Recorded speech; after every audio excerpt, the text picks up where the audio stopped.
So one of the modalities in the realm of psychic abilities is called claircognizance, which means clear knowing. This is where the other side actually sends you a thought that wasn't your own. This respective thought did not come from your brain. It was actually sent to you from the other side. Now, while this is a very fantastic, strong modality, it is also extremely difficult to discern what is your thought versus what are the thoughts being sent to you. So this is a fantastically strong and wonderful means of the other side communicating with you, but it is also one of the most difficult. Thinking is the enemy. It's really important for you to quiet your mind, calm your thoughts, and do what you can to turn your brain off. So if you are claircognizant, and this is one of your modalities in how the other side communicates with you, you are going to want to be sleepy, spacey, and try to put yourself in the most checked out space cadet frame of mind you can. The other side are opportunists. For example, I was out to dinner with my best friend the other night, and we were trying to figure out how this person had passed. I was trying to figure out how this person had passed.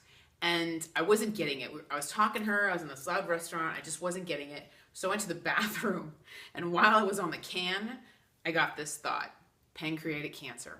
And it was just boom, just entered my brain while I was on the can. So how did I know that wasn't my thought? I was doing something else. I was focused on doing what I was doing in the bathroom. So the other side are opportunists. They will come through and send that thought to you when you're by yourself, when it's quiet, when you don't have, a bunch of hubbub going on around you, and you're just kind of like, whatever. So the most important part is to really try to quiet your thoughts, which is why the other side is really big on meditation. Meditation is their effort to try to come through when your mind is quiet, you're calm, your eyes are closed, you're just focusing on your breathing and just kind of doing your own thing. So it's kind of like just opening yourself up to receiving those thoughts is what they ask you to do. Okay, so this video, how to discern. Number 1, education. You can tell what thought was sent to you because you didn't know that information. They will lead me down a rabbit trail during a reading where as I'm talking, they will just keep feeding me thought after thought after thought. And so the other side is really obsessed with the mind-body-spirit connection. They're really big on diet, exercise. They're completely obsessed with my water intake. They have me like chopping up fruit and putting it in there. So I get a lot of medical information from the other side. And so they were trying to sell me on exercise, and they were actually trying to sell this person that I was reading for on exercising because he wasn't extremely motivated. And so they knew exactly what to say to this guy to motivate him to exercise because he was kind of a thinker, really intelligent guy, thinker. They said, exercise makes you smarter. And so I was like, what? Like I always knew exercise was good for the heart and the blood flow and the endorphins and the mood and just overall health and weight maintenance, right? But I didn't know that exercise made you smarter. So I asked them to clarify. So they led me down this rabbit trail with claircognizant thought and just showed me how your brain releases this chemical and it actually increases blood cell production, and then the blood flow through your brain increases oxygen to your brain while you're actually doing the exercise. And so they kind of walked me through the process of how exercise makes you smarter. Now that was something I didn't already know. I was being educated. So after the reading, I Googled it. Does exercise make you smarter? And there it popped up online, and I was like, oh, this is cool. So that was pretty fun to see them as this source of information. So the other side is more than capable of educating you if you give them the chance. That's going to be a little more difficult because they are going to lead you down that path. So you're going to have to be patient and just kind of let the current carry you. But they will kind of feed you that information if you allow it to come through. Now, another thing along those same lines is that you're going to have an emotional response to the information.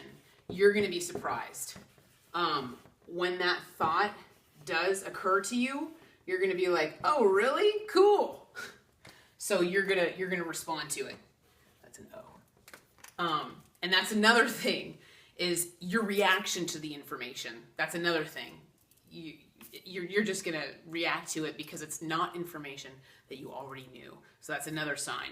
Another thing is that the thoughts that are sent to you just feel like they're further away. They're not as loud. They feel just, I mean, the best way I can describe it is it just feels like it was sent to you. It just feels like it didn't come from your brain. It feels more muted, more further away. And this, of course, this discerning just comes with experience, where you're gonna be able to tell the difference between how it feels, how this thought felt versus this thought felt in your head. It just feels like it came from somewhere else. So again, practice makes perfect. Don't be afraid to practice.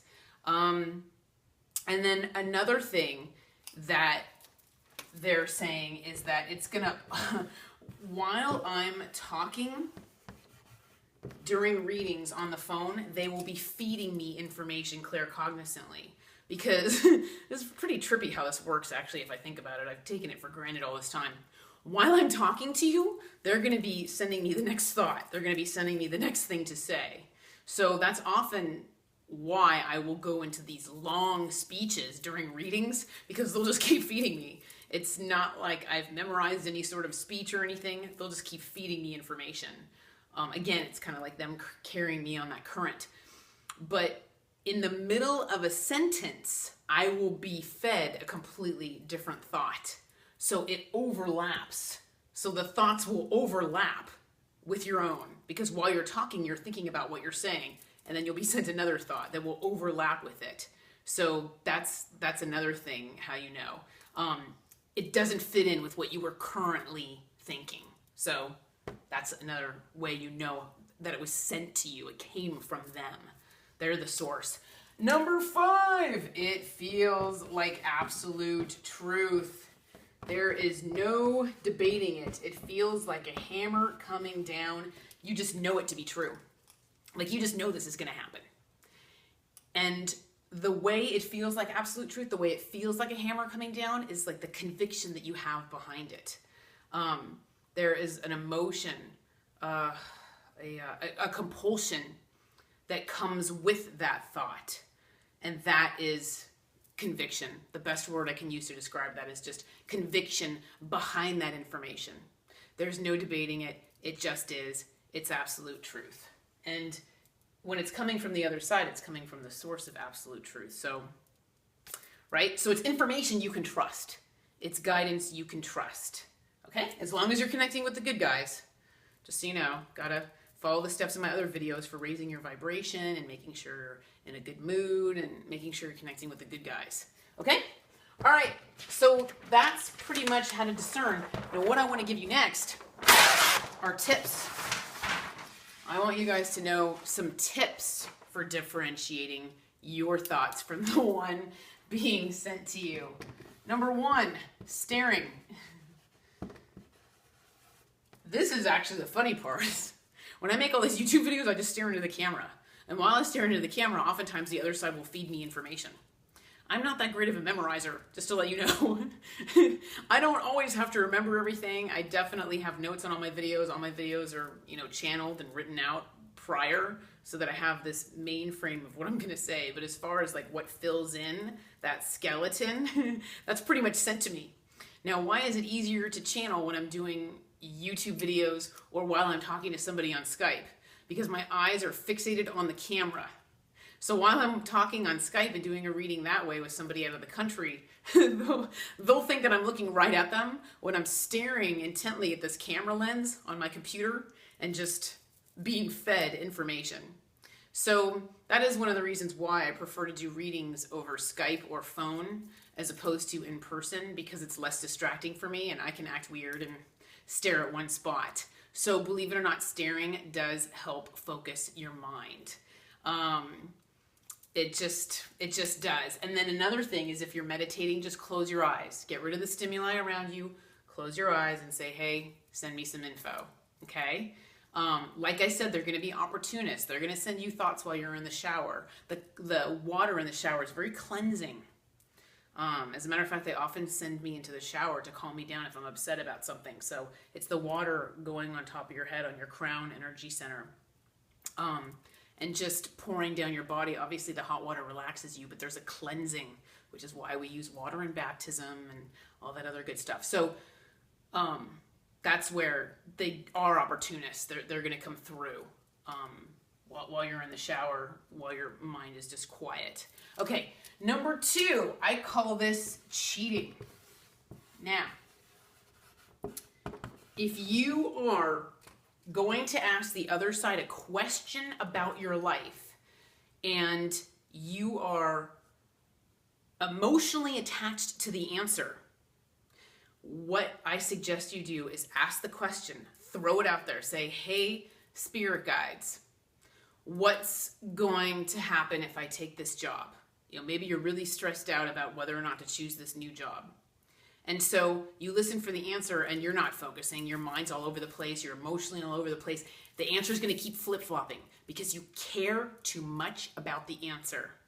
So if that happens to me, what I do, and this is important to trust your own intuition, by the way, okay? This is kind of like what you do. The more you develop your intuition, you start relying on yourself more and more, okay?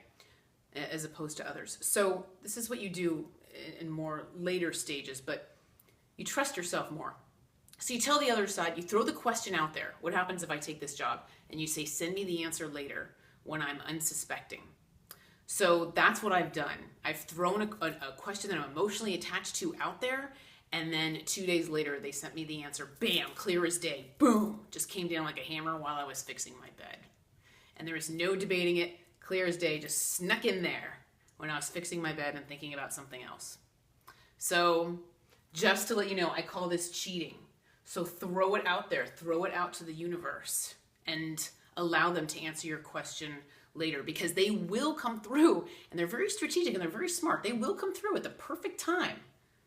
Fixing your bed, chopping mushrooms, whatever.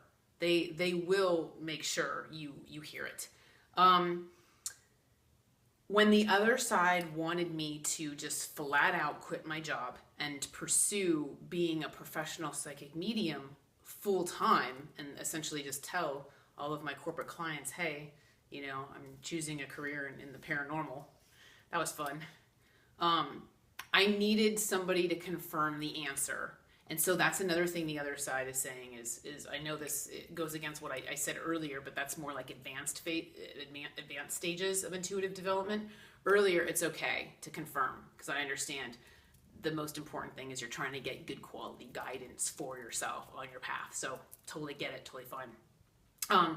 So after I had gotten that piece of information saying, that I needed to quit my job and exactly why, I talked to my friend Jessica, who's also a professional intuitive, and I said, Jessica, when you tune into my career, what are my guides telling you? And so she says, oh, they're saying that they want you to switch. They want you to actually tell your clients and leave and not do marketing anymore at all. Just quit cold turkey. And I said, okay, are they telling you why? What reason are they giving you for that? And she said, oh, okay, they want you to have laser focus on your life purpose. They don't want any distractions. They don't want you doing anything else. They just want you focusing on psychic mediumship. And she said, time to fly. And so I said, okay, thank you. That is exactly the same information I got from my spirit guides, completely separate. Time to fly, time to leave your job, and exactly the reason why. We want laser focus. Your mind is powerful. We want laser focus on your life purpose. So you see how I was able to confirm that information without giving her any information. I was able to extract what my spirit guides were saying to me from her to confirm, because that was a major life decision for me. Big decision to knock down my sandcastle of 25 years. That was very emotional for me. So checks and balances in place. Check with your friends. They can confirm the information. But do you see how I got it from her without giving her any information myself? You ask those vague questions. Okay? Number 3 There's another way to do it is open up to the floor, is how I like to call it. If you're sitting on the couch watching TV, just mute the volume on it for a second and talk to your spirit guides and say, hey baby, you know, I'm listening. Do you guys have anything for me? Bring it on down, baby. I'm here to receive the info. What do you have to say? You know, and maybe you're watching a comedy, so you're in a good mood. You were just laughing and you're in this nice, calm, relaxed state laying on the couch. It's a great time to mute the commercial and just be like, bring it on down, baby. Just open yourself up and see if anything comes through that way. Last but not least, my bit of advice is just do your best. Just go easy on yourself. This is hard, you know, so be kind to yourself. Give yourself a break. This takes practice, practice, and more practice. Rome was not built in a day. So just be patient. And another thing that sometimes I'll ask for is if they send me a thought, after they send me the thought, I'll say, can you show me a clairvoyant image? I'll ask them to show it to me a different way. And then clairvoyant, you know, clairvoyance is they show you images, obviously. So I'll ask them to show me a clairvoyant image, or I'll say, can you send it to me clairaudiently? So they'll start singing me a song or whatever to go with that thought. They'll sing songs to go with images, thoughts, what I'm just like, I'm all four of the modalities. But just so you know, you can ask them to confirm, like, hey, you know, that thought you just sent me, can you confirm that with an image? And then they can show you an image. So don't be afraid to ask for what you want and what you need, because again, all of this is in an effort to gain divine guidance to help you on your path. And like I said, claircognizance is a fantastically strong modality. So try to harness your abilities and make it your friend. And in the meantime, take care and be well. Thank you.